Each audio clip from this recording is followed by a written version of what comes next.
In today's video, I'm going to teach you how to edit the subject line in Outlook Classic. Editing a subject line can make an email easier to find later, add missing context, or make a long thread instantly recognizable in your mailbox. Start by opening Outlook Classic on your computer. This is the desktop version of Outlook, sometimes called the Classic interface.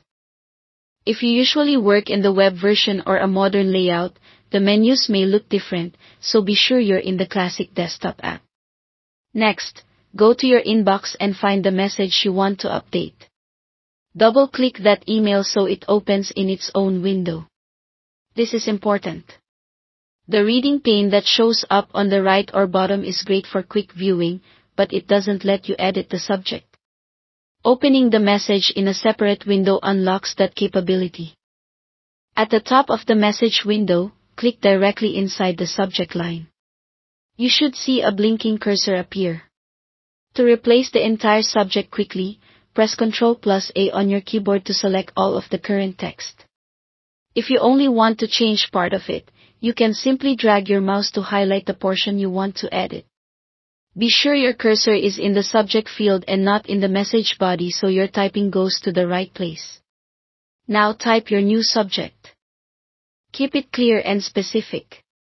For example, you might add details such as meeting to make the purpose jump out when you scan your inbox. Short, consistent keywords at the beginning of a subject can improve search results and help with sorting. When you're done, save your change. Click the Save icon, which looks like a small floppy disk in the upper left corner of the window. If you prefer menus, you can also go to File, then choose Save. Saving locks in the new subject so it stays exactly as you typed it the next time you open the message.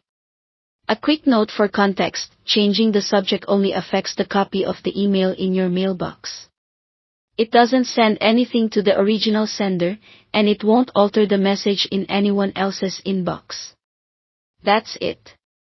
Thanks for watching.